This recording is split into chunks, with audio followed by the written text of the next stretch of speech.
right, it's 4 o'clock Tuesday, August 12th, 2025, open Board of Health meeting. 4 p.m., second floor hearing room in Hanson Town Hall, 542 Liberty Street. President Peter and myself. Arlene is on the phone. On the phone. And this meeting's being recorded. Arlene, you present? Yes, I am. Okay, thank you. So, first order of business is approved Board of Health minutes from July 15th, 2025 meeting. I'll make a motion that we approve those minutes. Second. All in favor? Aye. Aye. Arlene? Okay. Yes. Take things out of order just a little bit. So I'm going to jump to the septic plans. I have 89 Holly Ridge Drive. This is Designed by Webby Engineering, and with us is Joe from Webby Engineering. You want to do that first? That's Leon Carter first. This is Joe. What is it that you have? Which one do you want to do? All right, so we'll do 102 Leon Court first. Sorry. Okay, with one plan? One plan's fine. Hey, here's here, if you want. What? No, we got plan. No, that's fine. Also, those are the two abutters on the order. Yes, the abutters list. Mr. Webby, if you want to just give us a brief overview of your repair This here. is a septic system upgrade at 102 Leon Court for Matt Goins. And it's kind of a difficult site because we have wetlands in the rear yard, and we have wells in all three houses surrounding us, as well as the zone. So we had to ask for a couple of waivers, well, quite a few waivers, to install a septic system. We're right in the same area as the existing cesspool. That's Frank's. Yeah. That's Frank's. But we have a kind of a laundry list of waivers that we need on the side there. But I would like to explain that we are doing a secondary treatment. It's going to be a singular denitrification system, and the reason we're doing that is for a couple of reasons. One is that we're only 40 feet from the existing well on Locust, and we're going to be only 18 feet off of the bordering vegetated wetland. Mm-hmm. So we have an existing 3-bedroom single-family dwelling, Yes. which is currently served by a cesspool. Cesspool and its own well. Okay, so there's currently a well serving the property. There's currently existing wells on the neighboring properties. And you have a cesspool which you're going to remove and replace with a leaching field and a new tank in the same location. That's correct. Okay. And there's going to be a secondary treatment inside that. Yep. septic And so you're doing treatment, not just a standard system. You're putting in a treatment tank. Okay. Right, it's a denitrification system. Yep. And this And lot is 4,800 square feet. Yes, quite small. It is. So, I mean, as far as what you have to work with, I don't see how you can make it any better. I mean, it looks like you did as well as you could with the repair, and obviously what you've done is brought it from completely non-compliant as far as being on a cesspool to a level of compliance. I mean, I don't think you can ever meet full compliance with this property, but I think what you've done is you made it the best case scenario of what you could with what you're working with.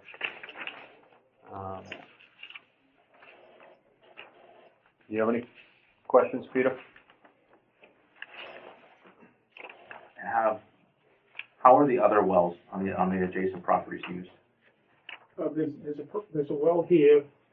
Well, this one is more than 100 feet away, but this well is 78 feet.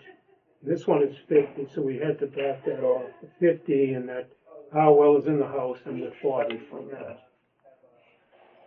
So, There are no wells on this side. just so I understand this correctly, so you have an existing well here that is 50 feet from this. This circle is currently the cesspool that's there. Right. So they're replacing it in the same area, so you already have an existing condition of these setbacks, and you have 78 feet to this neighboring well.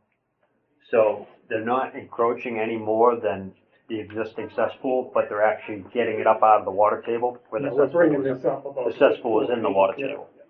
I don't see how you could make it any better than what they've designed. And on top of it, they did add treatment. Yeah, I do have a copy of the DEP's certification of that single, yeah. That's what I have right here too. Oh, good, so you can just throw that in the file. So this is just a DEP approval for general use for that particular brand of treatment unit. And then conservation, looks like these are notes from conservation dated July 7th, 2025. It looks like Concom gave a -3 determination of applicability with a variance to work in the 50-foot buffer on April 7th, 2025. And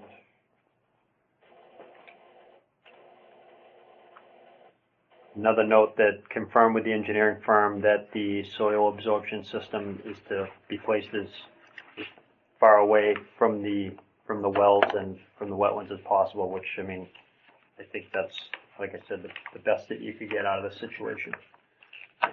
You should have Jim's review there too. I don't have it here. So that was notes that's from conservation.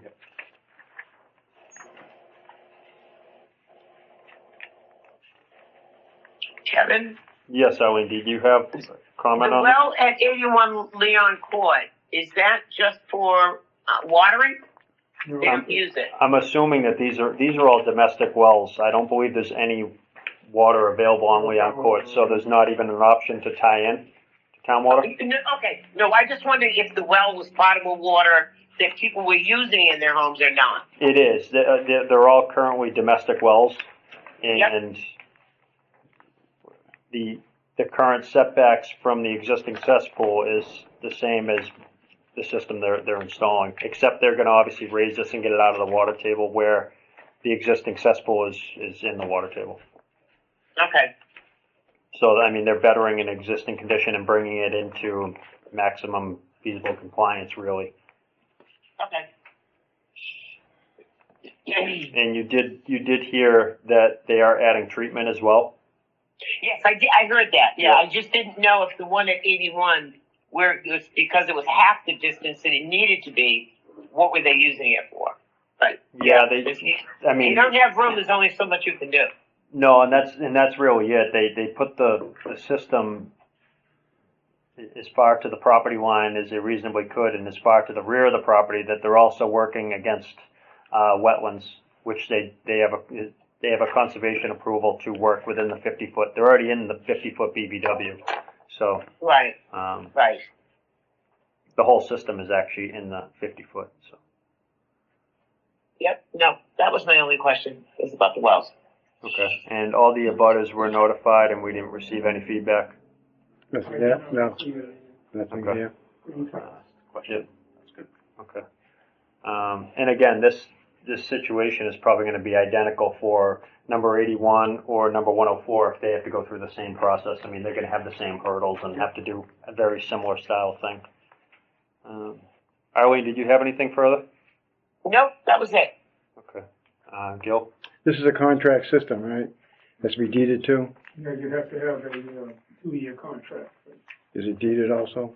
Honey? Is it on the deed also? Yes, Okay, it's gonna you be have on to the, go on the deed. okay, it's gonna go on the deed, So, okay. so prior, When you sell it to somebody, you gotta let them know that there's a Okay, deed. contract.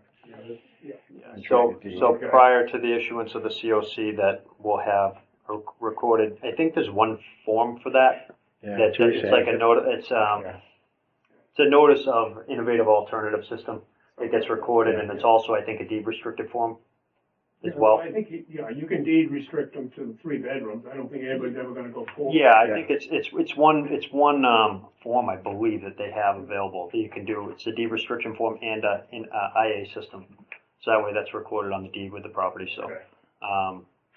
and then of course that needs an O&M agreement or no? I believe it does. Yeah, Just for Yeah. just for Gonna stick with the house. just for annual. So we'll just need those submitted to the office prior to issuance of a COC once it's Yeah. finished.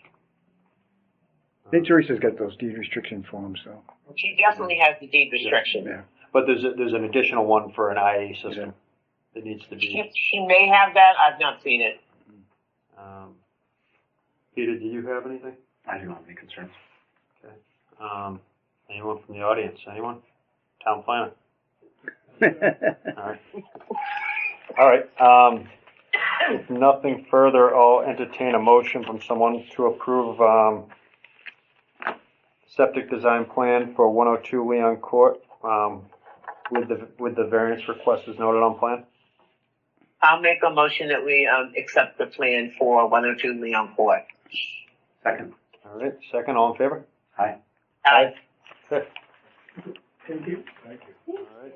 I'll sign that in a minute. So you had one other plan, do you wanna, Yeah, no, what I did is I added the one, Frank had asked that we add one more waiver to our list. And it was number 10, I put it on here to be 18 feet. So this is kind of a little superseding the other ones. Yep. But that's all it is that one extra waiver. so this is the most revised plan, the 721? That's correct, yeah. Okay, Yeah. and that's what we, Well, it was still a 721, but then we added that one afterwards. okay. it's So do straight over. the plans that we have in the office I don't show think that? No, I believe that, we just did these yesterday. Okay, could you just make sure to drop a set off, Yeah, I'll You just, said, yeah. that's just so we have them in the office? Okay.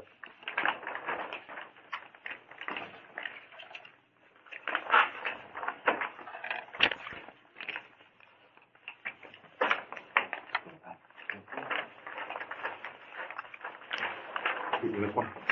Yeah, you can take that, you can have that one. Oh, no. Oh, yeah, That's one. The pen? I'll take that.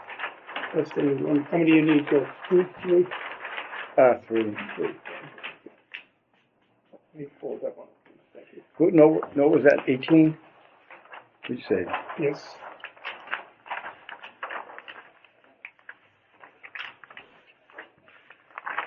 If I'm mixing all this up, you'll get in trouble. I know, I don't find Jim's review. It should be. It was, it was in the, email from Teresa on the Oh, agenda. here it is, right here. Yep. The stuff for this, okay. Yep. Yeah, the review comments were all addressed. Yeah. Okay, so the other property we have is 89 Holly Ridge Drive. Yes. You got that one? Can you break it? Again, that's a septic upgrade, 89, I believe it was just a sieve analysis. yeah, it's all we're asking for. So we have a septic repair for 89 Holly Ridge Drive. We got an existing 3-bedroom house, 40,000 square foot lot. No increase in flow.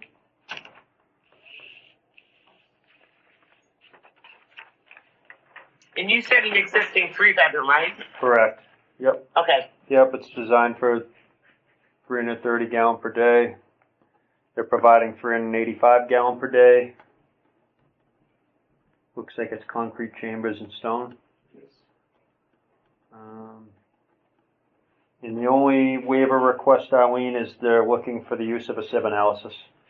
Yep, I saw that. It seemed like 2 of them only looked for, sieve analysis. Yeah, I see that.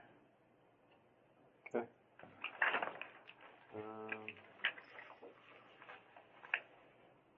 So conservation has no comments.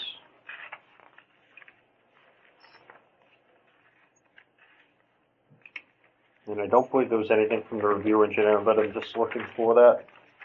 Gil, you have that? Is that what you have? Like, I gave you the whole package. Holly Ridge. It's right underneath wherever the other one was.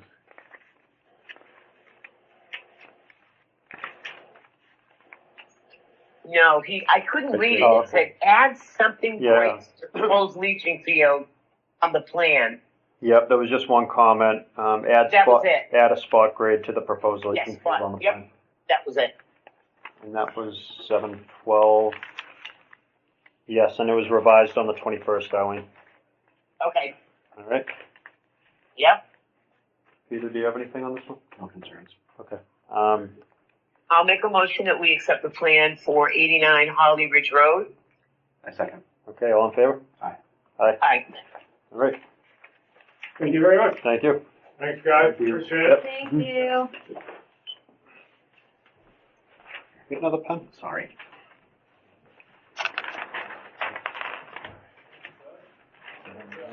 So,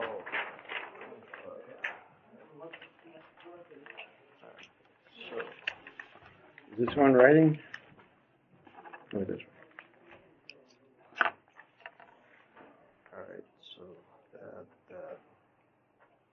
one. Home Street. You got 2 pens over there, Gil? Can I use one? Yeah. Take this one here. Tony, are you here for This is bylaw. Yeah. bylaw stormwater by the MS4? Do you want to do that now, so you don't have to hang around? I'm here till 6, so. Okay, all right, we'll keep rolling. So we got one more septic plan. It's for 190 Home Street from McGowan Engineering.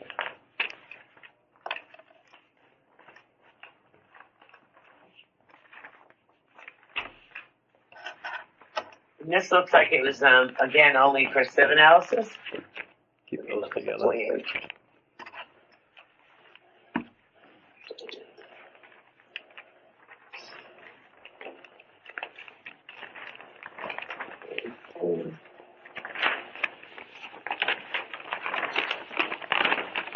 there's a plan for 190 Home Street, which is a existing 3-bedroom house drawn by McGowan Engineering. It consists of a 1,500-gallon septic tank, 1,000-gallon pump chamber, distribution box, and pipe and stone leaching field.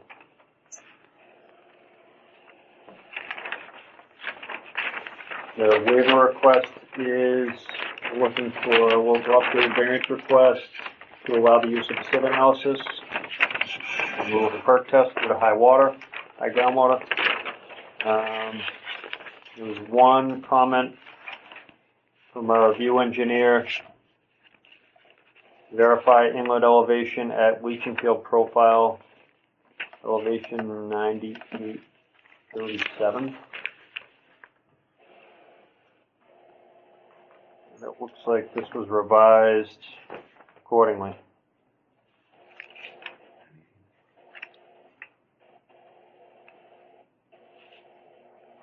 Yo, these appear to be revised plans. You know that they are? There's just that one review comment. It looks like they came in on August the 5th. The current one that we're looking at. I would say this is the current one we have now, because she would have changed it, if it wasn't. I get July 15th, it was submitted August 5th. Yeah, the revised date is 8/3. It looks like it was originally submitted July 15th, but then revised on 8/3 and received on 8/5. This is revision. Yeah, right over the date it Yeah, says these revised. are revised. Yeah, well, they revised right there, so, so I just saw that too, so. Conservation has no comments on this property.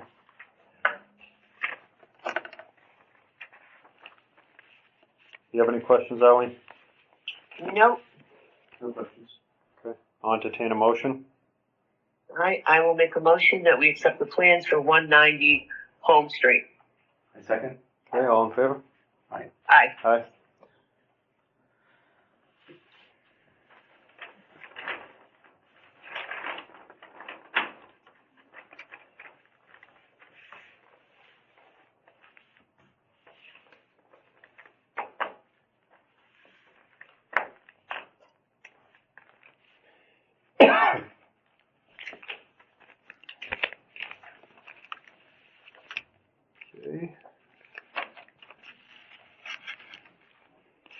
We have a well permit for 82 Tavern Way, so that property is mine. So I'm gonna recuse from that. Eileen? Yeah, and have Peter just, Yeah, Do that? Peter can handle that. So what it is, it's an irrigation well for my property. Yep. Just so you know what it is. Well, I already knew you were tapped into water at Wyman, so I didn't think it was that. You told me that. So if Peter takes over the meeting, Peter, do you have any, did you have a chance to look at it? I'm taking a look now. All right. Back up again. Yep. Just checking the distances on the as-built. That's just the proposed, once it's in, it will be an as-built. Yep. Yep. So it's over 100 feet from the existing. Oh, yeah, we do have a plan. All right. Well,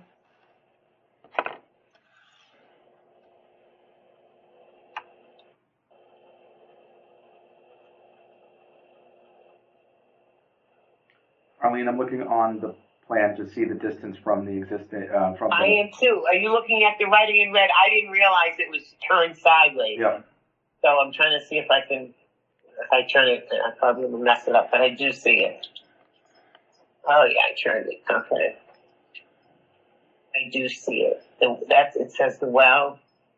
And I can't read if that's 25 feet. It's 25 feet to the property line and 100 feet from the home, which is From the yeah. even further from the existing septic. So it meets distance Right. requirements for septic. How far is it? I'm not seeing on this diagram how far it is from the neighboring property's septic, if there is one. No. That would be my. Yeah, no. Kevin, you don't know if the neighbor has a well. Nope, not the well, it's septic, neighbor septic. Both, Right. both neighboring properties, the leaching fields are in the front. It's over 100 feet. Okay. Okay, You know, all right. it will all be located on an as-built. That's good. Yep, all right. I will make a motion that we approve the plan, oh my goodness, for the well permit at 82 Tavern Way. I second. All in favor? Aye. Pass. Thank you. All right. There'll be 2-0, Kevin recused himself, so. Right, 201. 2-0. 201, it is 20. There's nobody, Yeah, I think Yeah. it's, yeah. So let's go hazardous waste day. okay. The question about the hazardous waste, we did the blanket authorization. Do we want to only make it applicable until December, where then we can reassess we have left in that line item, so we don't run into the problem that we had this year, which is still an ongoing problem. And the flyers were going out, and so Claire wanted to be able to put it on the flyers, but I think if she's only doing for the fall, whatever's available in the fall, if we want to look at it again in December and then decide, do we want to go one by one to give people, so that we have more control over who's taking what, or will we continue the blanket authorization if we still have money left in that line?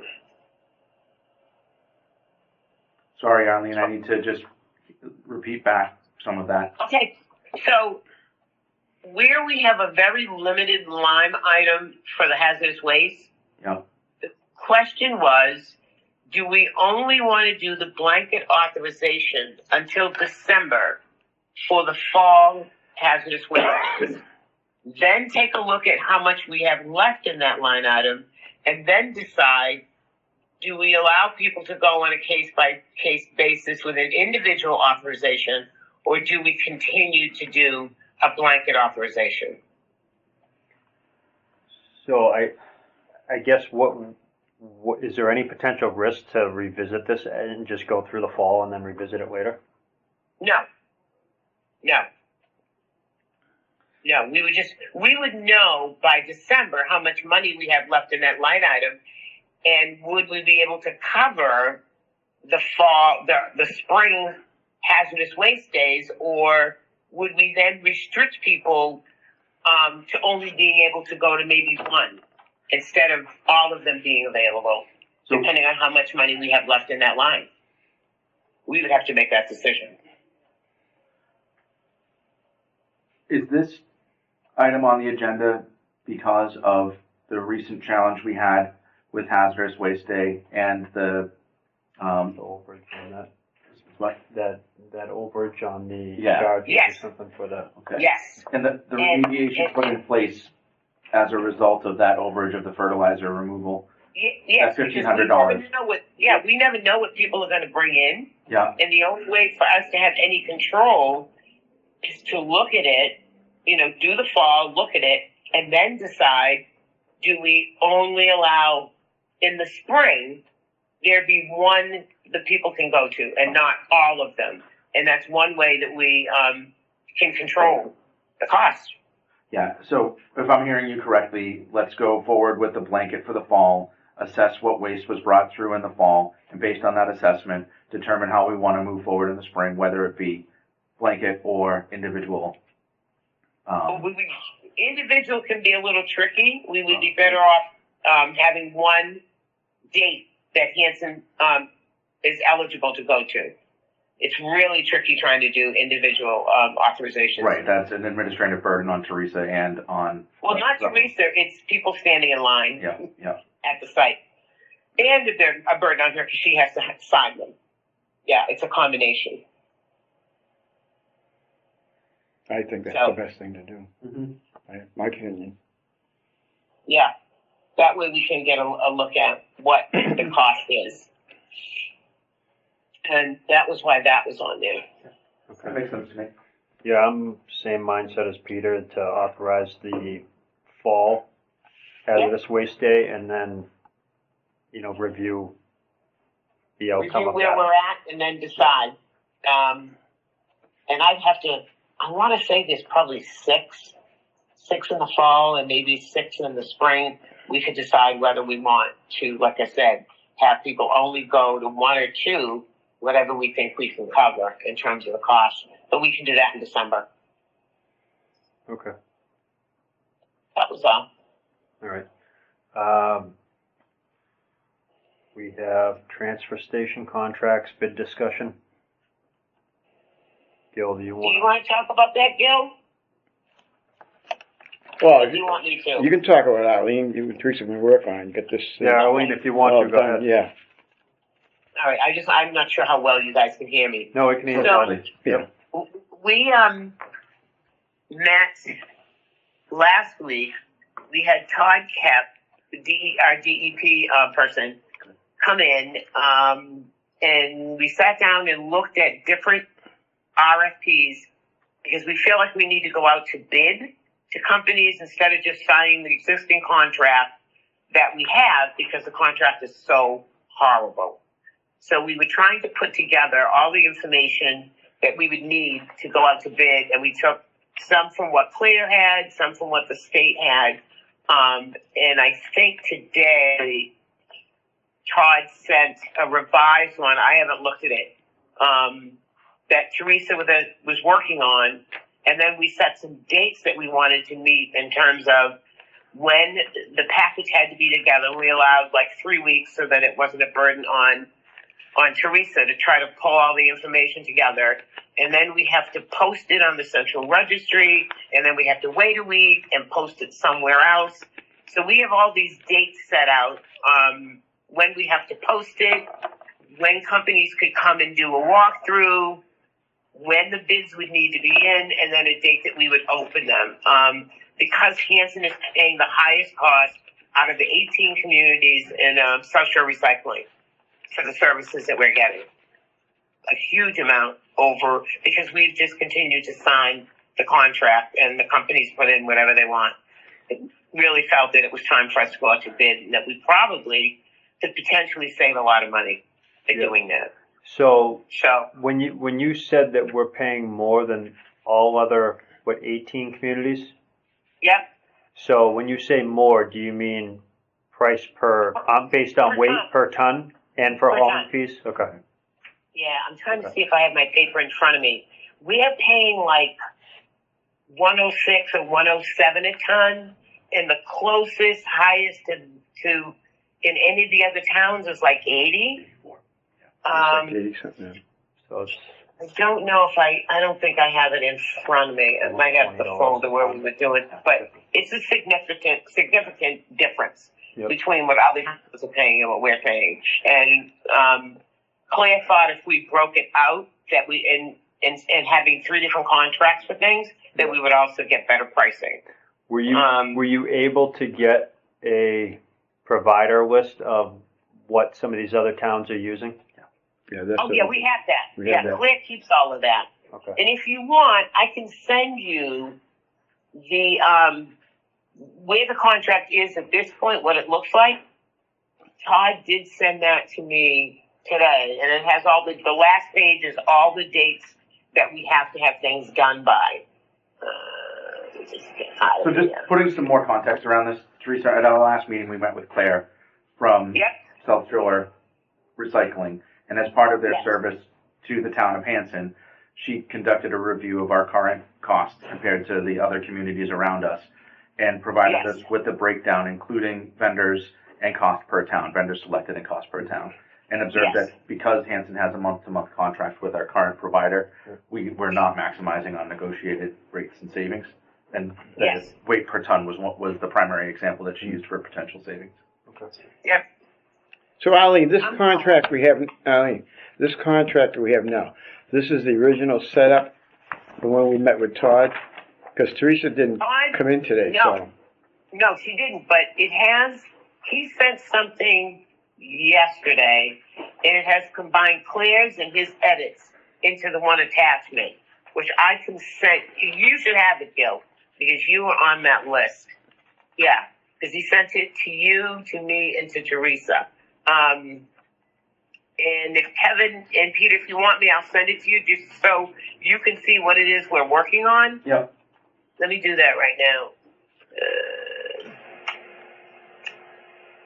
This is a rough draft. We may go back and add some more things to it, depending on what we feel, but we have time to do that, so we allowed ourselves plenty of time.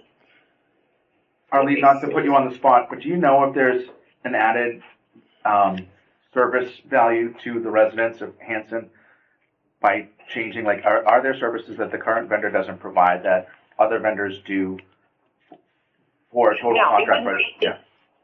It would not change the services that we offer, because we're talking about trash hauling, we're talking about recycling, and we're talking about containers and the cost. Mm-hmm. So it's not going to change the service in any way. It's just going to change the cost for us for what we're paying for those services. Okay. Thanks. Does that answer your question? It does. All right. So what is our next step forward to continue on the process to get bids for this? I think that's on that page, it's number 4, submission dateline Sure. up there. What page? It's number 4, bid submission timeline, it's like the 3rd page. At the Oh, bottom. hold on. I'm trying to send it to Says Peter, and it it's says not. It says the deadline is Friday, September 12th. If I'm reading that right? Yeah, deadline for bid submission. Mm-hmm. So like so this is basically the timeline. As far as I know, this is the up-to-date timeline that we. I'm trying to download it now. Yeah, so it looks Okay. like there's Wednesday, August 27th, 10 a.m. There's a pre-bid site visit. Yes. And then we have a deadline for bid submission of Friday, September 12th. Bid opening and review Monday, September 16th, and then contract award is projected date of Friday, September 19th. Yes, That sounds accurate? Okay. that sounds accurate. I'm looking to see what was sent to me. And this is the actual contract. And I just sent it to both of you so you can look at it, but it's going to take a minute. Because but I don't the know, dates Arlene, you have are right. is that standard lead time for us to put our contract out for bid and get them on site by August Yes. 27th? Yes. The reason we're having them come on site in August is we can't answer any questions that they have after whatever the next day is. It might be the day that bids are due or something. Yep. Once we reach that point, we can't answer any questions that the company might have. So we decided to make sure we did it before the bids were due. So if they came on site and they had questions, we could answer them and they would know where it fit. And the other stuff, we gave Teresa 3 weeks lead time so that it wouldn't be a burden on her trying to pull all this stuff together. And then we needed a week before we can put it on the register. There's just so many different timelines that we had to meet. And so some of them are 7 days, some are 14. But we picked that walkthrough date, the day where we could openly talk with the companies, answer any of their questions before we then sent the bid out, which we couldn't do once the bid was out there. So yeah, all of that was carefully planned. Is that enough time for town council to review our IFB? Oh yeah, because this will go to town council. It'll go to Lisa Green and town council. That's why we left 3 weeks, so that we weren't trying to rush. Okay. Yeah, and you can see the revisions when you take a look at it. You'll see all the revisions that were made because they did take some from what Claire had because it was simpler, covered all the areas that we had, and then some other stuff was put in it. Todd put it in. But that once we nail down what we want, it goes to Lisa and then to town council, and then back to us to be able to put it on the register. So, sorry to be so specific, but I'm guessing TK1 is Todd and CG is Claire for the comments that we're seeing in line on the contract, on the IFB. Yes. Okay, yes. Got it. Thank you. Yep. And I'm trying to see. So it's just Just not seeing any feedback yet from town council. So where are we getting this to them? It only just yesterday came from Todd. It was sent to myself and Gail and Teresa to look at. We had probably 8 or 9 different things in the existing contract that were just horrible, that we wanted taken out or didn't want it included. And so this is just for us to look at it. Once we pull it together, then it goes to Lisa and then town council. Okay. Thank you. Yeah, this is rough draft.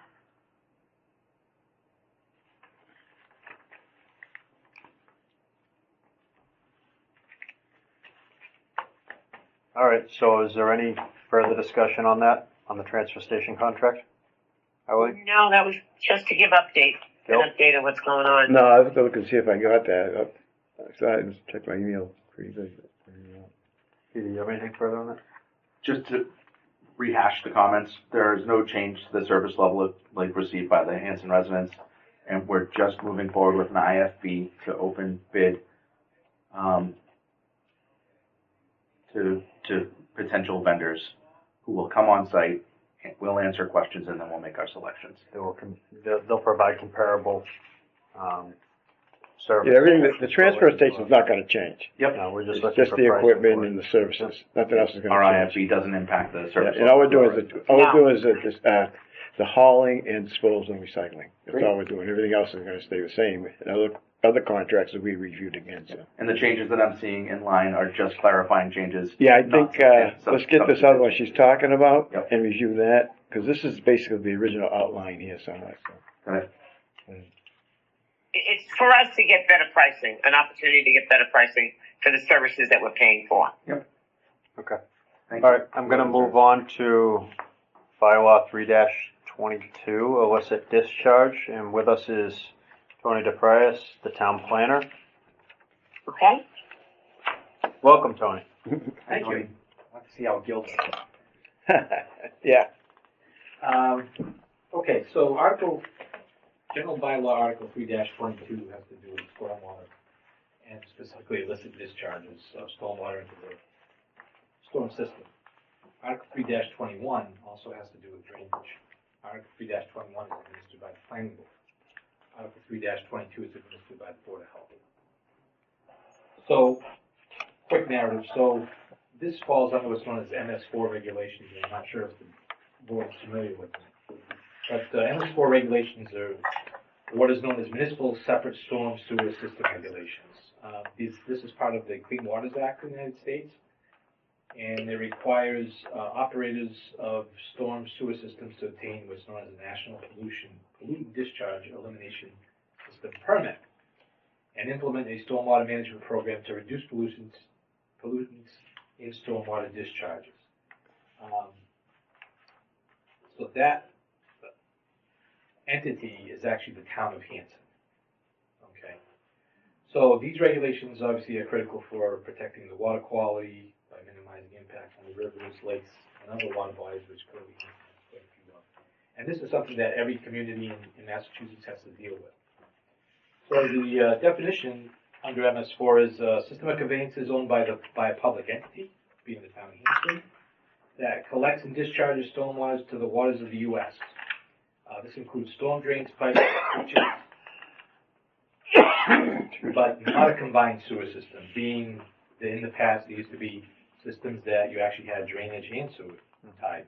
Those now have to be completely separate. So the permitting is, MS4 is regulated under the National Pollutant Discharge Permit. So that means that Hanson needs a permit to discharge stormwater. And the permit includes specific requirements that we have to follow. So we have to do what's known as a stormwater management program. And so as an operator, we're required to develop and implement a stormwater management program, which outlines specific measures that will take and reduce pollutants into stormwater. We have 6 minimal control measures we have to follow, and that is public education and outreach, public involvement and participation, illicit discharge detection and elimination, construction site runoff control, post-construction stormwater management, good housekeeping for municipal operations, and enforcement. The MS4 regulations they're enforced by the EPA. They can take action like issuing permits, conducting inspections, and actions for non-compliance. Now, in 2013, as part of this whole process, Hanson adopted Article 3-21 and 3-22 as part of this process. So the town has been also going through the process of creating an inventory of their drainage system and cleaning out the drainage system. As part of that process, we've been working with a consultant, environmental partners. They've changed their name. They're now known as Apex. And so they've been assisting the town going through and getting into compliance with all these regulations. As part of that, they are assisting us in updating these 2 articles to meet the most current MS4 regulations. So what they've done is what you have before you is an updated version of 3-22 to comply with the current regulations. The planning board is in the process of handling 3-21.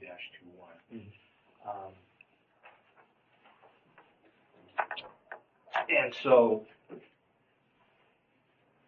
what's happening is I put a placeholder for Article 3-21 and General Bylaw Article 3-22 for the October town meeting. I notified Gil that Apex had these updated regulations. I sent it to him to take a look at and see if he had any comments or concerns. I think he was okay with what was. Yeah, basically it was just all language. Yeah. Same value law, but just language and updated language basically into the MS4. So 3-21 has more changes in it versus the 3-22. So we have a placeholder for the October town meeting. Planning board is going to be dealing with their side at the end of August, and then we'll move these on to October town meeting for approval, and then the bylaw will just be updated and will be in compliance with the EPA regulations, because this is something that has been coming down the pipe in phases, and the EPA can actually come in and audit your system and see if you're complying, and if you're not, they can fine you. So Highway Department is in charge really of the drainage system, so it's, let's say, Highway, Board of Health, Planning, all kind of working together to keep us in compliance and keep moving forward. And Conservation also falls into part of it, but for some reason, the way it works out, enforcement for others, discharges the Board of Health. For planning, it's if you disturb more than an acre of land, then an applicant comes before planning and provide us with certain information regarding how they're going to treat the stormwater pre and post construction, and fill out an application and the fee and so forth.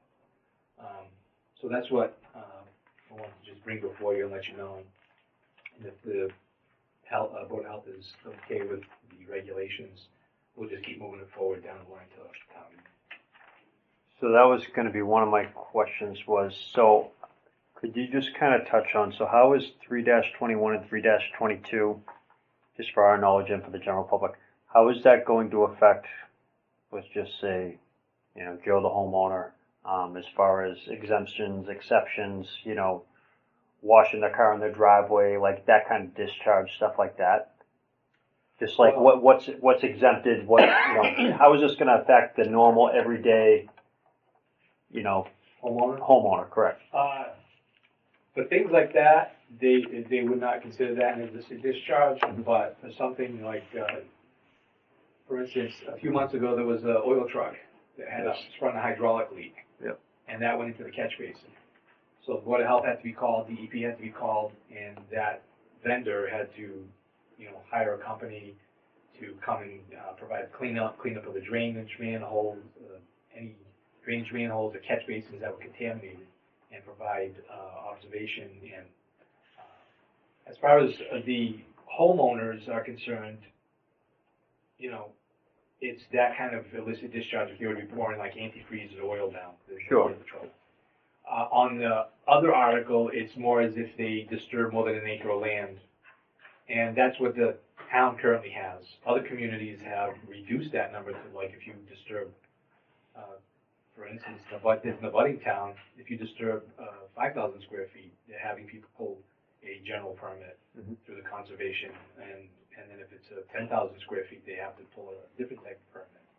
We're still at the 1 acre, which is what the EPA requires. So as far as the general homeowner, it shouldn't affect them much. It's more like new construction is if it gets into more than an acre. And a lot of times that rarely happens unless it's something like, say, a subdivision. If you come into a subdivision, it's going to be a disturbance. They're going to have to file for an EPA permit. Right. Single-family homes are discharge we have, and I think we've only had 2 in 5 years, because every year when he does a stormwater report, I just certify we've had the Board of Health had no illicit discharges to the stormwater drainage system. So single-family homes are exempt From stormwater management. from stormwater management, right? Yes, it's 4 lots or more. Stormwater management comes into play. Yep. Now, that's always been applied towards subdivisions.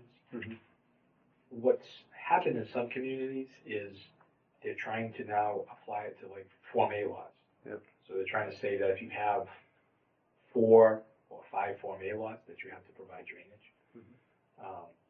It's kind of a sticking point or a gray area, if you will, because it's always been understood to apply to subdivisions, not single-family Form A lots. Right. But I think what's going to happen eventually is at some point in the future, it'll be every single-family home will have to somehow treat their own stormwater on their site through, Dry wells, rain gardens, or whatever. It'll be a matter of you're going to have to keep your own drainage on your own property, to try and minimize what goes out to the roads. So my question would be around administration of 3.22 by the Board of Health, specifically looking at, Section 4 authority. This bylaw is adopted. I thought we had copies. You can see in the definition at the beginning, approving authority.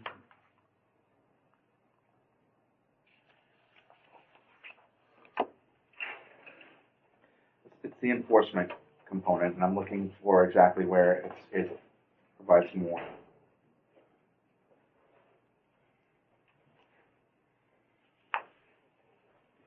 Yeah, so Section 5, responsibility for administration. The board shall administer, implement, and enforce this bylaw. Any powers granted to or duties imposed upon the board may be delegated in writing by the board to employees or agents of the board. Then regulations, the board may promulgate rules and regulations to effectuate the purposes of this bylaw. Failure by the board to promulgate such rules and regulations shall not have an effect of suspending or invalidating this law. So is there new action required by the board to enforce 3.22, this revision, or is there protocol in place, Gil? Oh, this we're protocol, already doing this. This protocol in place. This thing's been a bylaw for how many years now, and just been language. 2013. Yeah. So the language has been updated, but illicit discharges when something bad happens. So what happens when, like, say, like the truck that blew the hydraulic line. Okay, everybody gets notified, and DEP gets notified, and DEP sends out an order, immediate discharge release. We get the whole thing. So I got a report from DEP on this when it happened. The cleanup had to take place. So DEP on these things takes over basically. Very rarely we'll have anything to do about it. It's always DEP, another authority comes into play. And I get all the reports from that, the cleanup and everything. So then it gets administratively, reported. there's no fees, there's no fines. You just No, this track the case with the EPA to ensure that it's resolved. Yeah, and then then the highway director puts on his stormwater report that there was an illicit discharge. It's got to be done separately. And then the incident is reported through highway. Yep. Okay. Thanks. I understand. So that's what enforcement looks like for us is. I think the DEP is most likely 90% of the time the enforcement. Yep. But we're aware. We track it. Yeah, we track it. We track everything that takes place. Thank you. Like one of the things that we're going to be doing is we're going to be creating regulations, stormwater regulations, that will be able to update. It'll be a more fluid regulation that we can update. So, for instance, this article in 320-21, I have to go to the general bylaws. So I have to go to town meeting. So we're going to also create regulations that won't need town meeting, so they'll be able to update them as needed. So they'll be more fluid with the regulations versus having to wait either till May or October to update. So we're not catching up. Right. And putting this articulation in the bylaws requires town meeting. Correct. We've been following it since 2013. Yeah, I've got all anything that happens. I have all the reports. Everything that happens. And the one thing that took place, homeowner was emptying his pool into the storm drain, and they made a big deal about it. But fortunately, he stopped putting chemicals in. So if the pool water came out had chlorine in it, that would be an illicit discharge. But he dechlorinated before he did it, and so it wasn't. So that caused quite a stir. So I mean, it's something drastic takes place. So, if I understood your last comment correctly, so these articles, if approved at town meeting, will allow stormwater regulations that can be basically edited, revised at any time? Yeah, so we're going to be having, so these articles get Yeah. updated, and then we'll have also regulations that won't require that town meeting up, so they can be updated as necessary. And those are done by, Those regulations are being prepared by Apex as well. so they're the ones that's gonna prepare these regulations, and that basically are just gonna go into place without anyone taking a vote on it?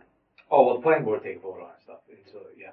So the townspeople are gonna take a vote to put this, this is gonna go on the agenda, the townspeople are gonna vote to allow the planning board to create regulations as they see fit?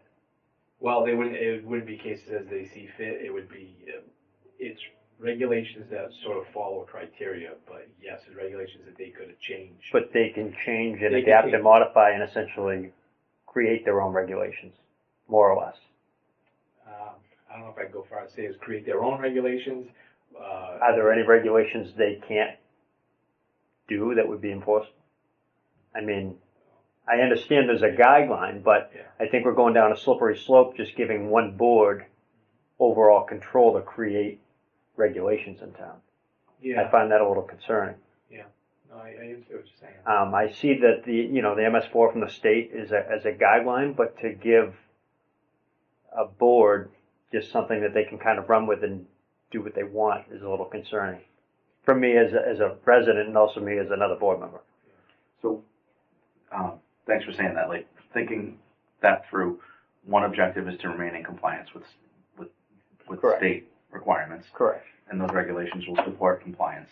On the other end, it might be that it goes above and beyond what is required to remain in compliance. Is that where your concern lies? Yeah, my concern is that it's going to go on. The townspeople are going to vote to, amend these articles, essentially, correct? Yes, they'll amend both articles. They're going to amend both articles. So after these are amended, essentially, there's going to be stormwater regulations that are going to be created that the planning board is going to have jurisdiction over. Yep. And now, at any time, the planning board can modify these regulations as they see fit without the need for a vote from the townspeople. Or any public meeting, public forum, anything, that they can just be done at their meeting. Within the intent of. Within the intent, but as more or less as they see fit. I mean, that would essentially be that if we wanted to tonight to make supplementary Title V regulations and create something over and above what Title V says. Right. That to me is just a little kind of concerning and powerful that, something could happen essentially tomorrow like that could affect, residents, anyone in the community, business owners. That's just a little concerning to me, that's all. I mean, aside from that, as far as bringing things into compliance with what state suggestions and regulations are, I have no problem with that. I thought that meeting, that's what it is. Like our bylaw is compliance with the stormwater management plan. Yeah, I mean, it says, 5C in Article 3-21 authorizes the planning board to adopt and periodically amend rules and regulations to administer the stormwater bylaw, which I think you probably have that same language and same ability for your regulations. Yeah. So it's the same concept. Yeah. Tony? Yep. When these go out to the town, there would be an explanation, and I'm sure there would be there would be something written out as to what they were changing. Yes, this has to do with the main thing here is we're updating these two articles to meet MS4 regulations. Okay. In the almost 4 years that I've been here, I've never had anyone come before the planning board for the stormwater bylaw. No, I mean, it's not something you typically see. It's just having things that can just be created on their own without public knowledge or any notification, publication. It's just See, that's the whole thing. I mean, you still have to have a public meeting and a public hearing and all that stuff. They couldn't just change it on their own. How many attendees do you guys get at a planning board meeting? Depends on the subject. Typically. Typically, what, 2? Okay. All right. That's my only concern. As far as bringing things into compliance on par with what, with what the state is requesting and what other towns are doing, I have no problem. This isn't necessarily the state. This is the feds. Yeah.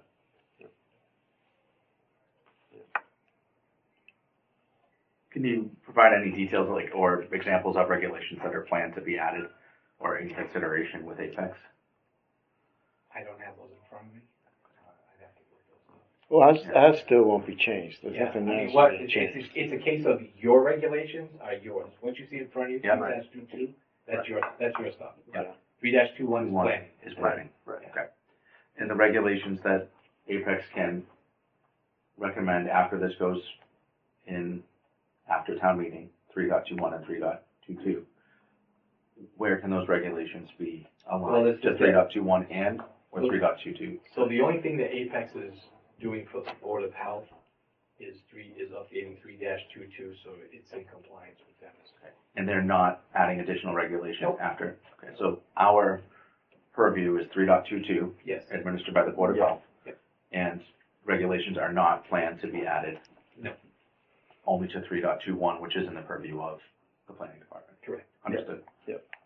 No, that's like you said, it's planning board jurisdiction on it.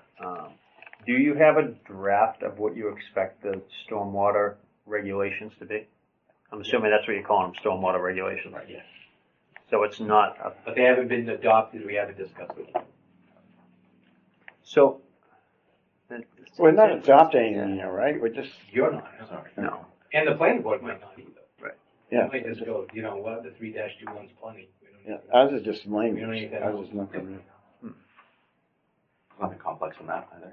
No, I've read this. It's not, it's pretty, common sense stuff. I think what Apex is trying to do is that, for instance, like these other communities that have implemented, you know, when it comes to the EPA and filing what they call a notice of intent, it's an acre or more of disturbance. Yep. Other communities, like I said, there's one that's right next door to us. If you disturb 5,000 square feet, they want you to go before the Conservation Commission. Yeah. And they'll give you a sign off. If you disturb 15,000 square feet, then you have to have a public hearing with the Conservation Commission.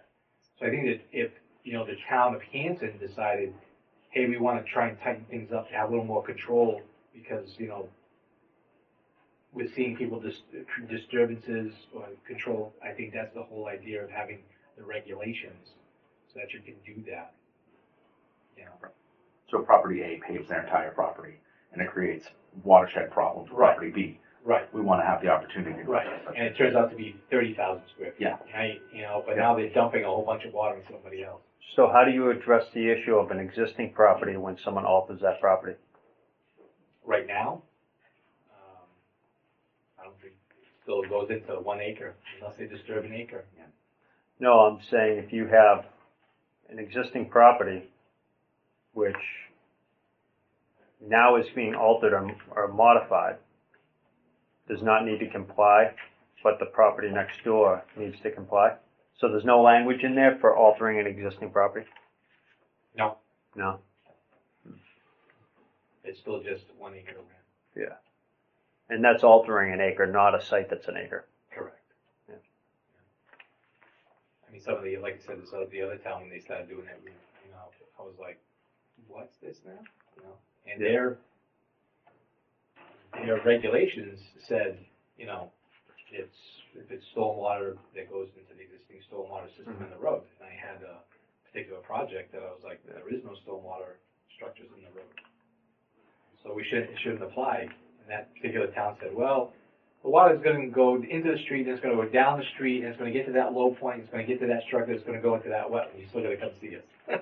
Now, have you had discussions, I mean, I'm just thinking single family dwelling, right? So someone wants to go construct a new single family dwelling on, let's just say they're going to not even disturb more than 40,000 square feet, but have you looked into doing something as simple that, you know, for every square feet of roof area, whatever, right, that you provide a dry well? Or something that's more cut and dry that doesn't really need to be over-engineered, I guess is the question? We have not looked at that yet. But at some point, the planning board may look at that, because at some point in the near future, we're hoping to start tackling revising the subdivision control law, because Hanson subdivision control law is dated 2012. So, you know, it's probably there needs to be some things that would need to be updated to sort of catch up to current regulations as far as, let's say, MS4 or stormwater management. I'm not sure if there's an appetite for it to go to something lower than an acre. You know? Yeah. Okay. I think at some point, like I said before, at some point, I think the feds will just say, or even the state under stormwater management guidelines, for every drop of water that lands on your property, you have to make sure it stays on your property, and you have to treat it on your property. You know? But I mean, more or less, yeah. yeah, at some point, that's I think something that'll happen in the future. Yeah. You know, or within subdivision guidelines that will say the only runoff that goes out into the drainage in the street is street drainage.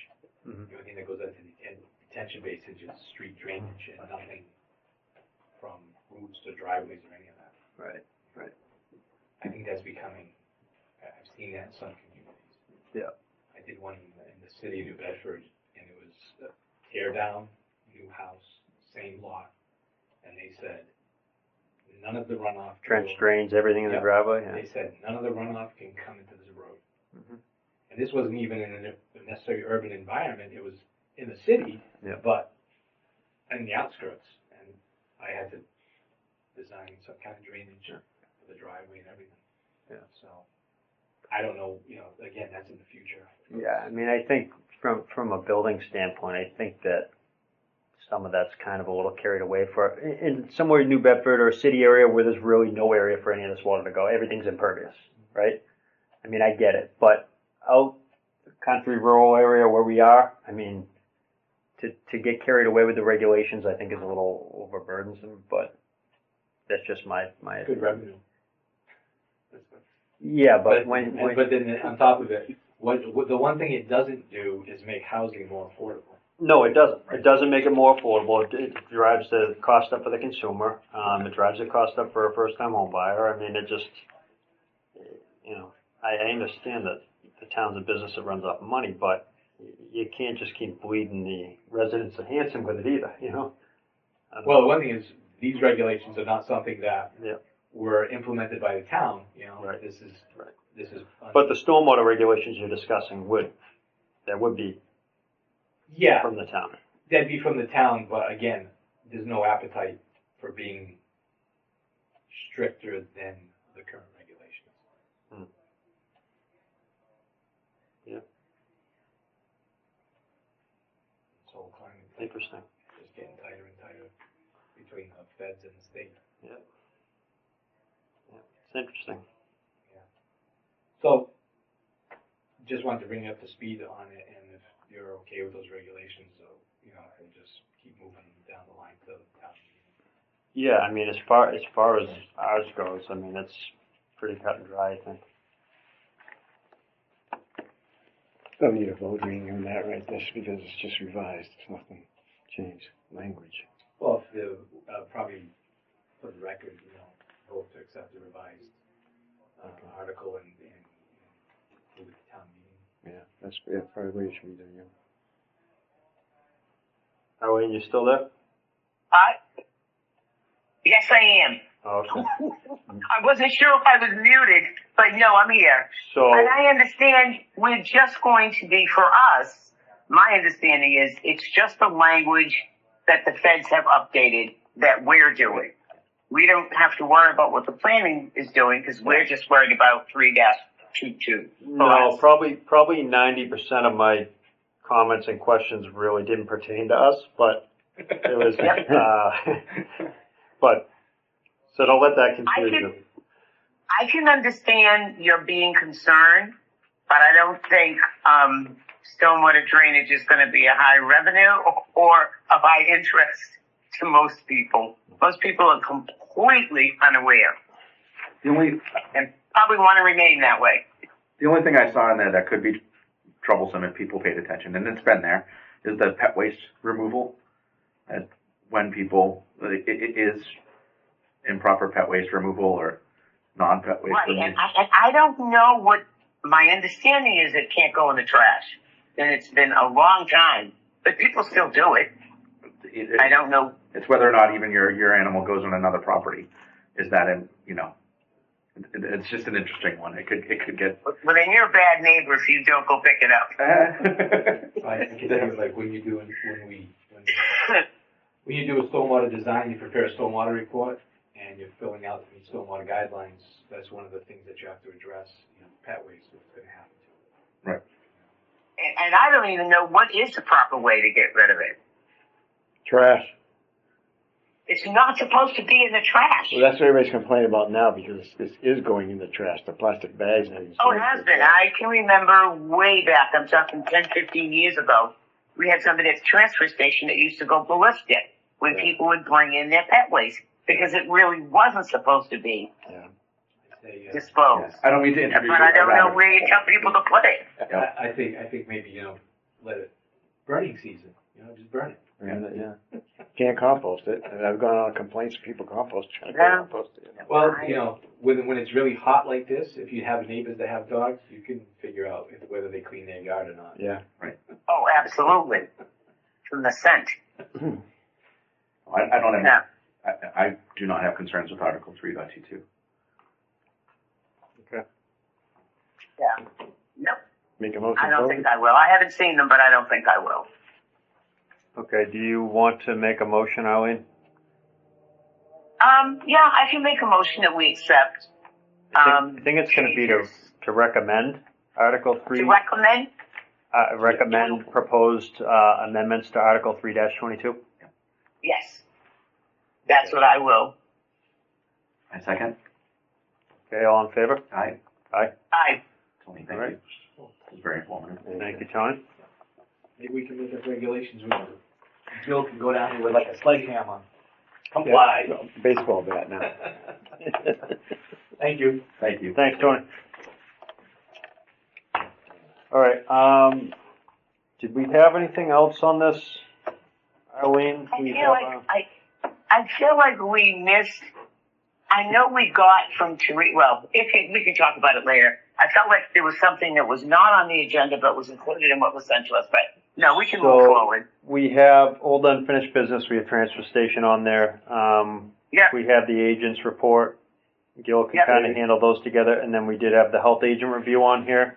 I don't know if you want to try to go over that, or if you want to wait until you're feeling better at the next meeting. No, I have it all written down.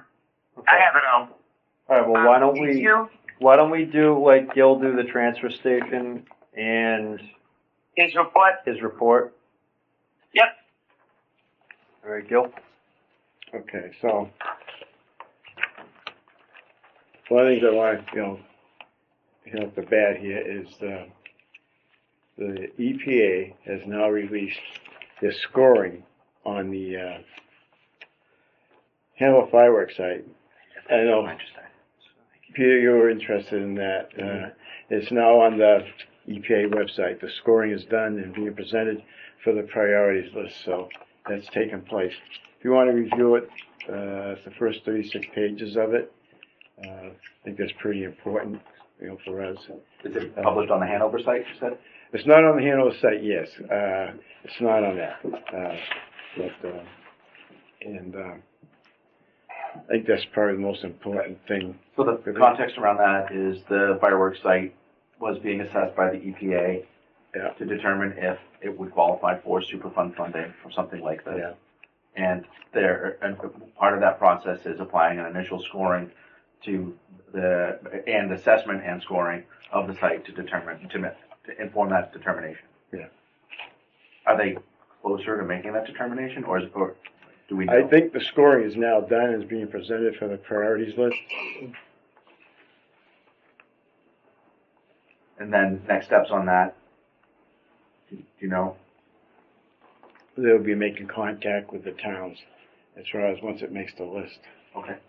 Yeah, so. Or if it makes the list, based on the scoring. And according to it, it's duplicating what DEP did from 10 years ago. So they've got almost duplicated. We've been, every Tuesday we have meetings. We call it Hanson Inspection Task Force. And we're hitting a lot of buildings and stuff. We're trying to get buildings and stuff in compliance. And part of that is also the restaurants. We've been in the restaurants and everything, and fire department, the building inspector. We've got like 4 or 5 inspections that we're holding off on, that people are going to change things as far as building and fire. I've got, I thought I had it with me here, but yes, I do. I'm gonna just go over like a couple of things. The ones I have on hold, like Connie's Kitchen, they're pretty much in compliance. The Shaw Supermarket, that's got to be revisited again by me because of all the renovation they did, the nighttime renovation and a lot of moving around of refrigerators and coolers. So once that, I believe it's all done now because it's been done at night. So I've got a whole plan to go by to review that. And Domino's Pizza, 270 Main Street. where that little cluster where the post office is. Mhm. We've been in there. We're holding a couple of things there that have to be completed. Is that Connie's and Domino's? Connie's, Domino's, and the smoke shop. The smoke shop gets a review, but it's all just snacks and stuff, not really a lot of things. I saw that you did a lot more inspections in July. Yes. So that's, and it's great. And the reports are here as Yeah. well. So we also there's a couple of things on there that should be taken off. I looked at it today and realized that there's like 4 places there that have to be taken off. A lot of these places have not updated their food permits, and Teresa's working on that. And the big thing with this stuff is it all got backed up because of the stickers. Mhm. The place where you really got jammed up here, things slowed right down, and I think we've done like 1,400 stickers. So it really jammed the office, and Teresa and myself were loaded up here. And we inspected 3 camps now. We've had Froley's baseball camp, that's been done. Rainbow Camp in Massachusetts, that's been done. And Channel Homestead, that's been done. And these are pretty intense. There's a lot of paperwork that they have to submit and they have to review. Like the Rainbow Camp takes 45 minutes just to review that place. Mhm. So, I know that you wanted better reporting and everything, so I've done the scan of what I do during the course of the day. Yep. And one of the things the fire department suggests I do, they do run cards, because I have 15 different subjects in one day. I'm going here, there.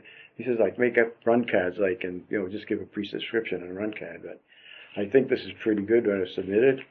I got a couple of incident reports that I gave to you there. I think we got good control. We've always had good control of the food establishments. You'll see in those reports there, I've got one that is a constant all the time. And I've informed him that I will be there every 4 months because it's constant. And that's the one with the pictures there. Yep. The shelves are cleared off. The updated chips. Everything is out there. Yeah. And so that's becoming a constant. So I've kind of rated. I mean, we got a couple on the list here that aren't going to get permits this year. They probably won't even apply for them. So I will revise this with Teresa next week. I'm trying to get this up to date, this list here and everything. But Thanks, Gil. Thanks. This is definitely feedback, and I can see that you've taken the feedback. More inspections. There's more detailed agent report by date. Thanks. Well, yeah, I mean, because most of the time, sometimes, some of these things we should probably discuss in a meeting, but a lot of times we fly by this stuff, Mm-hmm. so. But I still feel that, written reports, pictures, that's something I think is important. And this thing's I've got a dwelling on a lakeside road that it's out of control. They've gone in a demolition permit, and now they're going to rebuild the house. Right? So, Mike, today, no, it's not going to. This is it's these kids. It's. I'm saying that it's got to change. I don't know if you've seen this, but they just can't go on a demolition report and start rebuilding the house. So it's got to be staged. They've had a Title V. There's no Title V on anything, so I've discussed with the owners that, they got to come, this is the house that was, I thought it was sold as a tear down, but people are starting to rebuild it. There's no septic system. There's, it's a single cesspool.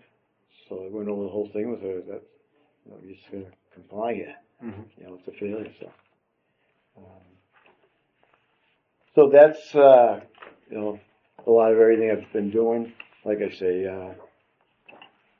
Shaw's construction is complete, the drive-up thing is completed, so I'll be doing that again, so. Any other things on the report there that you want to discuss or anything? Or? No, I read through it. All set? Yeah, I have one question about the place that you go every 4 months. Are we charging them anything beyond the 2 that we normally do a year? No, I haven't done that. No, I have not talked to them about that. Because it's been constant all through the years here. So. Even more. The reason they should be paying for it. Because it's more than the usual that we normally would do, which is the two. Yeah, I think that's in one of our regulations here, $50 charge for re-inspection. But we haven't charged them. No. Okay, that's, anything else you want to cover about this? Anything? We want to go into the review thing? Or Yeah, we can go into the agent review. Arlene, do you want to go over this for us in the beginning? Yeah, so. You said you had your notes and stuff, just so you can kind of get your stuff. Yeah, usually we would have taken all three of them and sort of averaged them and put them together as one. Yep. That's generally how it would be done. Mm-hmm. So I don't know, at some point, are we going to just take all three, sort of put them together and put them in his file? I don't know what the plan is for that. I can give you my feedback. If you want me to go first, do you want to go through it a section at a time? I don't know how you want to do it. Yeah, I mean, I think it was more or less a good exercise for us to just bring, areas that may need improvement, areas that are done well, like that kind of thing. And then, individually we could voice opinion, or we could consolidate these and then, go over them in executive session, or, it's completely up to the board and up to Gil how we want to handle it. I always thought this was set up as a scoring type method. Yeah, I think that's the way it was set up. But I do know that on mine that I filled out that I thought some of the stuff wasn't applicable. Yes. I did too. Yes. So I kind of modified it, as I went. If there was 2 items out of the 5 that weren't applicable, it was, the score divided by 3 rather than 5, and I kind of adjusted accordingly. But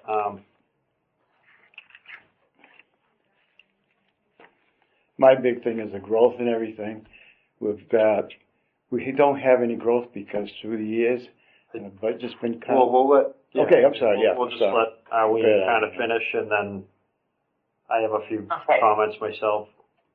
Yeah, Arlene, if you wanted to just kind of bring to attention overall just generalities from your exercise that you did on the report, what areas you feel that maybe we should bring to Gil's attention that need work, areas that you want to commend him for doing, he does well in your opinion, stuff like that.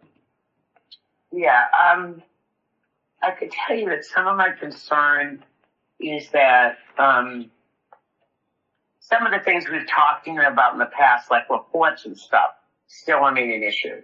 So there still needs to be work done in terms of him following through on that and doing it in a consistent way. But for the past couple of months, he hasn't done a report at all. And we spent a lot of time a couple of years ago explaining to him how important it was, giving him feedback on what we needed in the report, and then it just fell off again. So I don't know how we can fix that, but I think that's important, the report requirements. Just to clarify, when you say reports, you're talking about agent reports? The agent report. Agent report. Yeah. I'm not there, so I don't know if he did an actual agent report this month for us to sign. But in the past 3, 4, 5 months, he hasn't done them. And we didn't notice it. I didn't notice it. I can say I didn't notice it. So the one that's here for this month, it's, I don't know, what's it, 6 pages? Not full pages, but it's, I think it's a fairly thorough report. I think more along the lines of what we're looking for him to do. Okay, but that hasn't been done in the past 3 or 4 months. It's good that he did it now, but it's inconsistent. Okay. It's inconsistent, I'll say that. Okay. The stuff really didn't. Individual characteristics, some of the stuff just to me didn't fit his job. So there was some stuff I just put, like setting meeting agendas, stuff like that. That's not part of his job. My concerns are things not being done in a timely manner in the way that they should be. And we got a copy of the inspections, but we should have gotten a copy of 2004's and 2005's to compare what's been done. Are we keeping up with them? And I know he said that because of the stickers, they they fell behind, but there should have been some planning, knowing that the stickers were coming, to offset that in January and February, knowing that coming down the line, the office was going to be so busy they weren't going to be able to do anything else. And that's planning. So I would like to see some effort put into that for future. Let me see. Can I talk about that a little bit? Sure. As we discussed previously, the fact that it got, it burdened everybody, and we're talking about, with Todd that day, and he talked to the company about maybe outsourcing that because it took such a strain on the department. We did, but you also, could have looked ahead in January and said, we're going to be wild from March to June getting these stickers out. I need to do these inspections ahead of time as opposed to not doing them at all. And that's what I'm saying in terms of planning. That's how you would plan out your work. You know you're going to be busy during this time, so you get as much off your plate ahead of that as you possibly can, so that stuff doesn't fall behind. Because now we've got the stickers done, but all the inspections are far behind.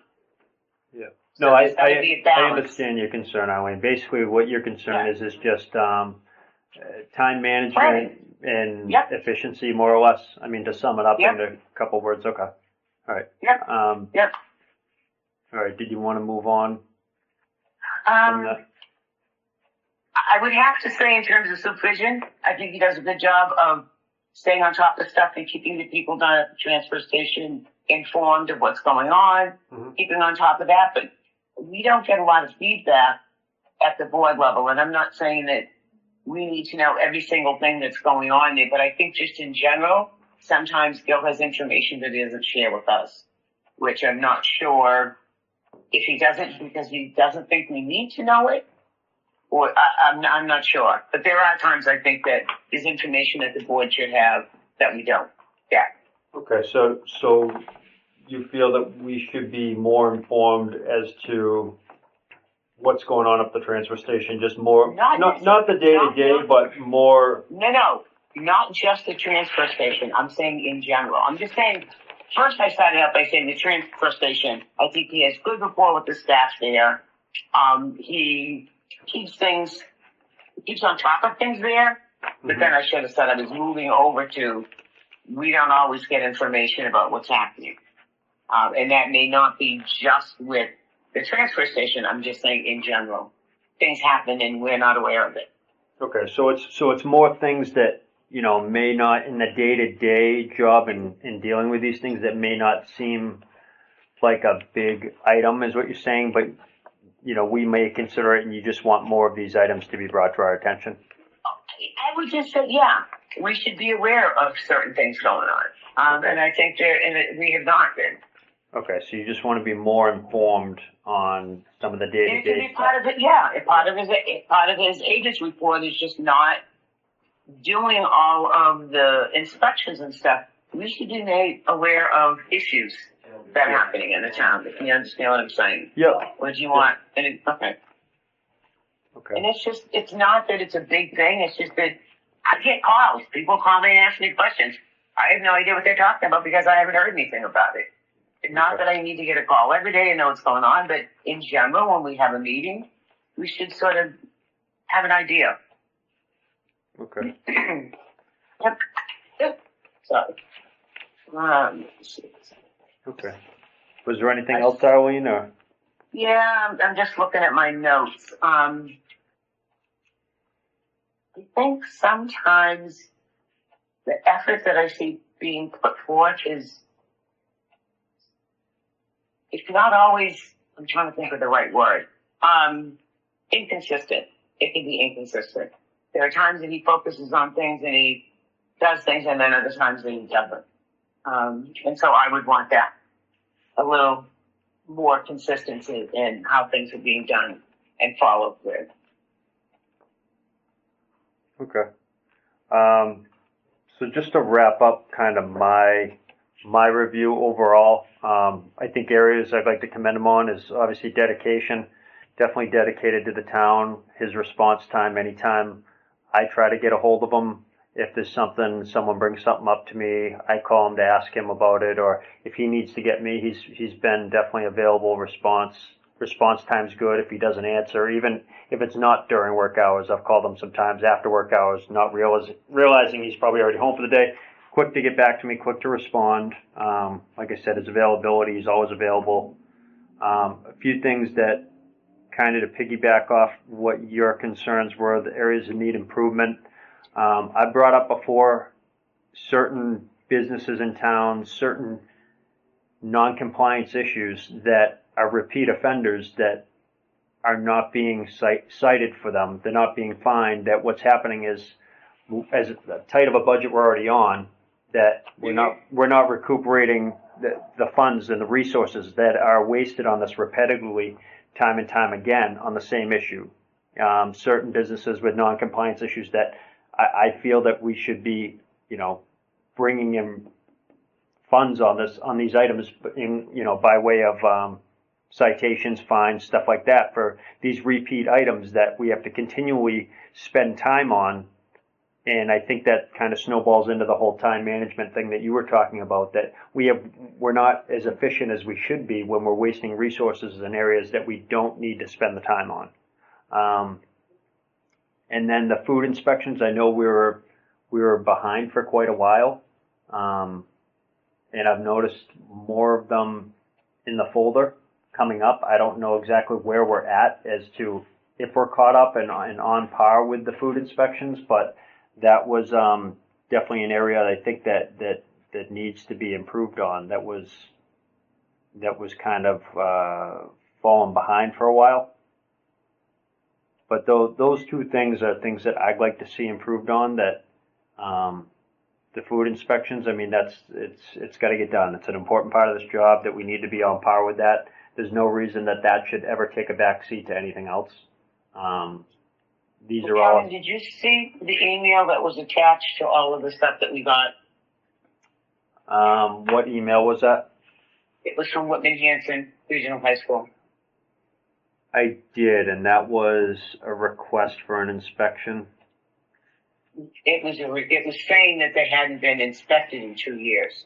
Mm-hmm. And that goes in with the inspection. That's to me is extremely concerning. That's a huge amount of people that are eating there on a daily basis, and they've not had inspections. Okay. Yeah, I mean, things like that. Again, these items can't take a back seat. Like these are my main concerns. The food inspections, which this email is clearly an indication that's an area of weakness or an area of that's not being focused on that should be. And then again with the food inspections and the complete the follow up of non-compliance, repeat offenders, complaint calls that we've gotten from certain establishments that are repeat, that we seem to be spending a lot of time at and spending a lot of resources on. I think we need to, like I brought up before, fines for non-compliance. I think that's a big part. I think that needs to be done. I know I've voiced that before. Yeah, I was gonna say you have. Yeah. But yeah, I mean that's a general overview of what I basically my takeaway from the exercise of doing that, the review.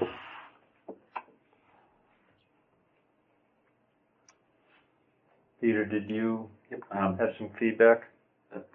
Not much more beyond what the board has already reviewed. Talking about the positive first, Dale has great relationships with other departments and is knowledgeable about issues and events going on in town and shares that with the board.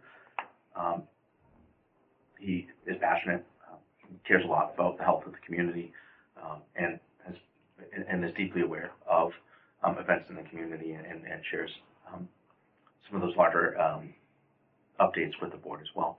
And then echoing Arlene and Kevin, focusing more on inspection and time management going forward. Everything else was already said. Okay. So I guess we can put that in the folder for, just so we can compare that with our next, whenever we do another, or do we want to do a follow-up on this? Does anyone want to, just on like a 3-month follow-up or something like that, or?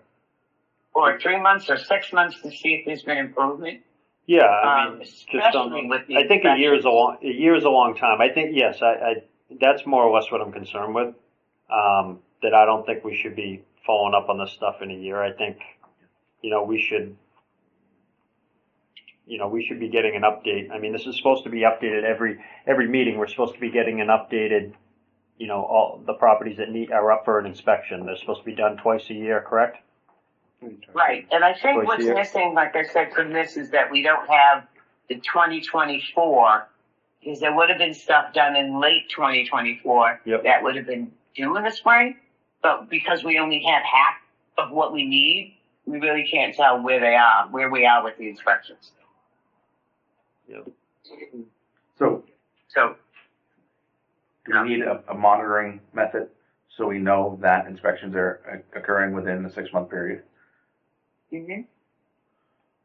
So is that part of the ask and the feedback is, in addition to providing the inspection reports, develop a way to inform us that? We do have a list. Yeah. That, we have a 2024, 2023, 2025. We have a list that indicates the inspection dates that we can look at. Okay. Peter, we could always ask when that folder that we get with the inspections, we also get the list. That's all of the places in Hanson, and we could ask Teresa to give us the 24, 25 dates so that we can look at it ourselves and figure out where we are. And that can be included in that list of inspections that we get, that red folder. She has this on the computer, and Yep. this was behind a while back, and that was something that we had brought up that it needs to be focused on and done. Yeah. So using this month's list as an example, if we see that a facility on Main Street was inspected on 7/21 as the first date in 2025, we already know that it's a month and a half beyond the first 6-month check. Yeah. Right. And these don't have to be like 6 months to the day. Right. But what we don't want is we don't want one done in July and one done in August. And Right. then they're supposed to be twice a year, but they're supposed to be surprise, random. They're not supposed to be scheduled. Monitoring. Yeah. Yeah. Yep. And so ideally we want them as spaced out. And we've had this conversation before about, it's to do this efficiently, it's not very complicated. You can do a couple of these that are near each other. You can do this one when you're heading to this property. You're going out for a septic inspection maybe, and you pop in and you do this one. I mean, and as you saw the forms, they're not, overly burdensome to fill out. They're check boxes and some comments and. Gil, does that feedback help? Yeah, I like to, talk about some of this stuff, but, no question about it. And I'm catching up on them rather rapidly here. And there's other things that take place. And, do you want to continue your conversation? There's a couple of things I'd like to put before the board for their opinion. Yeah, I think that what we should do is, do we want to do a follow-up on our reviews and our assessments overall, like in a certain period of time, Arlene? Yes. Okay, do we want to set like a date that we'll do that, and then we can compare with what our most recent individual. Do we want to do like maybe November, December? So what are you saying, 3 months? Yeah, well, 3 yeah, months? because it's so late now, it's August. Yeah, I guess I am saying 3 months. So at our November meeting, I guess, Yeah, November. we'll do a follow-up on, Status of inspections. Yes. okay. All right. I wasn't sure if Peter was done. I am. I'm good. I'm looking at the list that's in the inspection summary, and I saw that there were 2 boxes for 25, and I understand the process now. That makes sense. Yeah, and it would have been helpful if we had 24s so that we knew sort of when they were due again, but Yep. that could be included in next month's notes along with the inspections. Okay. All right. Well, we'll let Gil give us his feedback of what of his personal assessment and any comment. Somebody leave their car running out there? There's a car running right next to mine. What color is it? Black. Someone's probably in it. There was nobody in it. Huh. All right. Yeah. Sometimes people start it ahead of time so the air conditioner kicks on. I'm somebody that does stuff like that. Yeah. Okay. So when you get up there, so it won't be hot. we have to get going here, Arlene. But so we're gonna let Gil give us his feedback on his own review. Yeah, the food inspections definitely are behind. But along some of these lines, like, it's a 35-hour-a-week job, and there's certain things I don't put before the board. And some things shouldn't be discussed in open meeting. And if you want to pick a date and time to do some of these things, this is something I spent 6 hours on this past week, okay? I'll mention this. You could always put that in writing for us to read at a meeting if you don't want to talk about it publicly, but we should be informed. Yeah, I mean, let me see. We'll just look at this and we can discuss this. Maybe I'll do a little report. I think, that's. Yeah, Gil. I think just to wrap it up with the food inspections, we don't want to hear something else is priority. We don't want to hear that there's not enough time in the week. It's a full-time position. It is. We've already taken away some of the job responsibilities by utilizing subcontractors. We utilize services to witness all the perk tests, which falls under your job description. Right. So we've already taken that away and off your plate. We have a public health nurse that's handling the Maven stuff. So there needs to be time in your day to do this correctly. I understand that things come up in emergencies and site inspections, and we totally understand that. But at the end of the day, I mean, I'm speaking for myself, but I think it's the whole board probably on the same page as us, that we don't want to hear as to why you can't do these food inspections. We just want to hear that they're done and done correctly, and that they're priority. I mean, it's bottom line, that they need to be done. And we're not going to utilize subcontracted services. We can't. There's no funding for it. They need to be done. They need to be done correctly, and they need to be done on time. And we've kind of beaten a dead horse on this before. We've brought it up. And personally, I don't want to hear that we're behind on this anymore. I want these up to speed. I want them done. And then once we're caught up, they need to be done efficiently and spaced out how they should be in between inspections. And there's no reason that half of these can't be done when you're on your way to or from somewhere. They don't need to be scheduled. You don't have to call and say, hey, I need to get in your building. I need to get in your building to do an inspection. Yeah. You can pop in any one of these locations, do your inspection, and you're done. I mean, I don't understand what the complication is with it and why it is so difficult to get it done. I just want to hear that it's done. I'm sick of hearing about it, how we're behind. I'm sick of looking at it, seeing we're behind. It just needs to be done. It's a very important, crucial part of this job and your responsibility, and it needs to be done. And I really don't want to hear any excuses as to why they're not done anymore. I've given plenty of leeway with it, personally, and I just need to see it done. Mm-hmm. So we'll come up with some sort of a plan on some of these items that go through that shouldn't be discussed in open meeting, okay? Because there's numerous ones. It's part of the job. It's part of environmental stuff. It's part of everything. If you look at the handbook, look at the Board of Health handbook, there's like 400 something things that the Board of Health controls and the health agent enforces. So, just using the article you presented, as you shared with just now, I think food inspections are like a greater concern to the public health than the outcome of that use case that you shared. So I have to just echo what Kevin said. That was public health. This was public health. Inspections are very important. And this was definitely more important. Mm-hmm. I'll explain it to you once I read the outcome. So just prioritizing the inspections to echo the chair. I also need to see that as a priority. All right. Is there any other feedback from you, Gil? No, that's it for now. I mean, like I say, if we can do a blurb and send some of this stuff to you, in an email or something too. Yeah, we'll figure something out. Yeah, There's numerous things like this. I think we can find a way that we can be notified of certain events and bring us up to speed.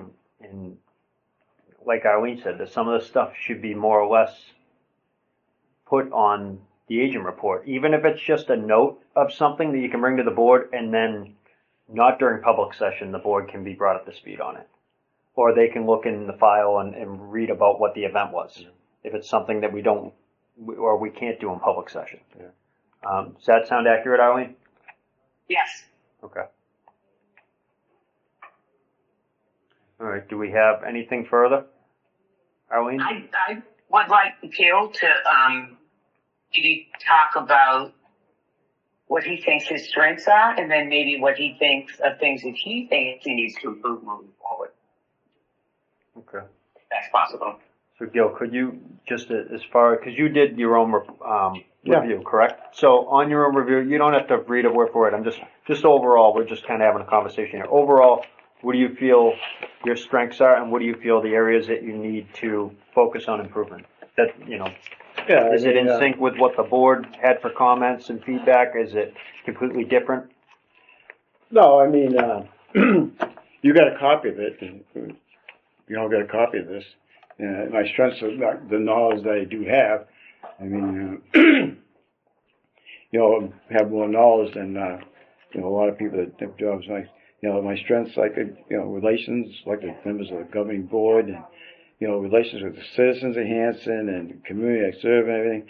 I mean, I wrote this all down so people could see, staffing areas. This like a lot of the stuff that was on this thing, I don't really applies to me. So. Improving areas needed, enhancing. I think a lot of organization within the office itself, a little more electronics, myself included, doing more electronic reporting and stuff, and handwriting a lot of stuff. Doesn't work. It gets kind of crazy, and then this also falls into other things. I mean, I think, my weakness is, I take care of everything right away. And that's a problem I have. Everything that comes across my table gets taken care of right away. And, I believe I have a lot of knowledge. I have a lot of, experience. I can handle emergency situations with no problem whatsoever. Most people can't deal with stuff like that, and I can handle emergencies. I can quickly think about different things and handle things. I mean, Hanson's a tough town. I answer all complaints. I have to answer every complaint that comes in. I can't neglect complaints. And there's a lot of people complaining. I mean, we are the most demanding department there is. People demand us all the time. Everyone wants us. And they want us now. We get people from the outside coming in, tree cutters, copies of septic systems, scan this, Teresa's. The job has been a two-person job for 30 years. It's had no growth, and the town's had all this growth, but the Board of Health and Conservation, those boards don't grow. It's a shame. It's a shame how it's handled. It's a shame how things are funded. I think the town should be embarrassed not funding the Board of Health the way they should be. I mean, when you look at these things that's in this, this evaluation, I mean, I'm not sure. So I think we're getting a little off track. Yeah, I am getting off track. It was a pretty simple question. What do you feel your strengths are, and what do you feel your areas that need improvement are? Improving the inspections. My strengths are, I do enforcement. I get out there, I do enforcement.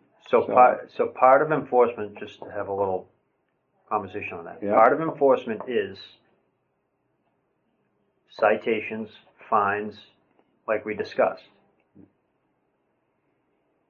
I feel that that's something that needs to be done as part of your job, when necessary. How many citations or fines have you issued since you've been the health agent? Myself, none. None. No. So, are there times that you felt that you should have?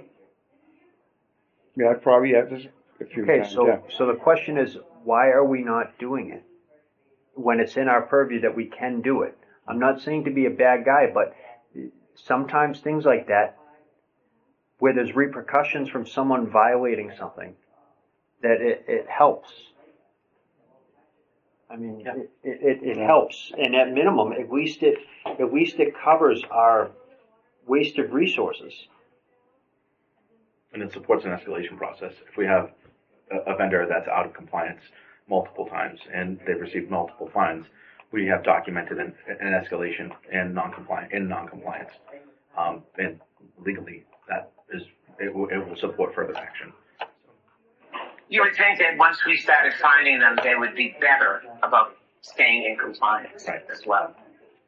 I mean, just to more or less let them know that, you know, we're not going to keep kind of bending to the rules and just allowing them to continue in non-compliance. And I'm not talking like, you know, typical homeowners. I'm talking some of the businesses in town that we've had repeat issues that he's had to spend a lot of time at these locations on repeat issues. That's more or less what I'm talking about. That we've kind of had this discussion before.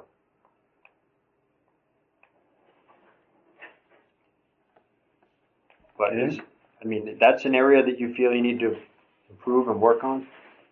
Yeah.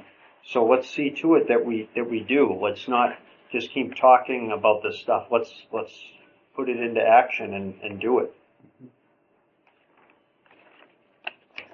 This evaluation, I think it should be revised. I don't agree with someone. No, that's fine. But this is overall more or less to see where we're at. Like I said, that's why I'm not even looking at this. I'm asking you. Yeah. You know, what areas do you feel that you do well, and what areas do you need improvement? And those areas that need improvement, we don't want to just talk about them and then talk about them again in 3 months. We're looking to start moving in a positive direction to let's get these areas improved on.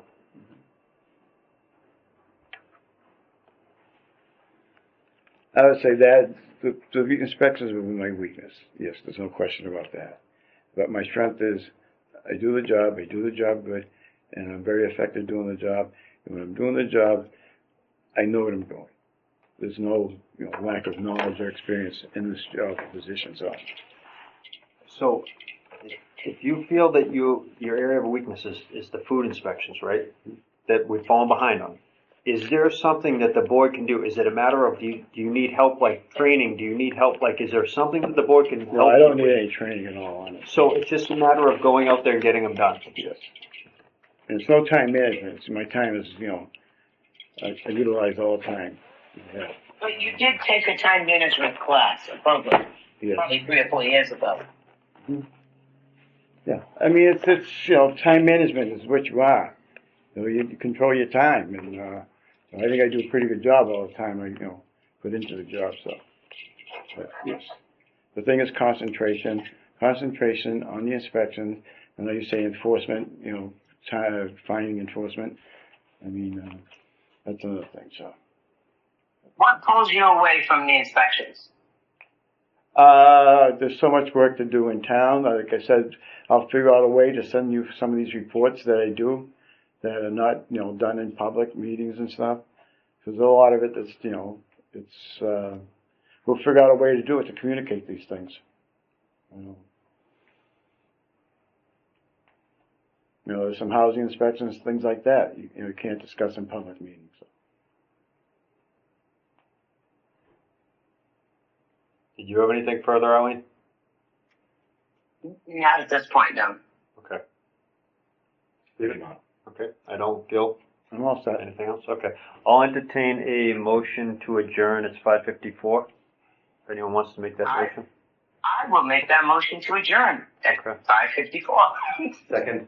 Okay. All in favor? Aye. Aye. Aye. All right. Meeting's adjourned at 5:54.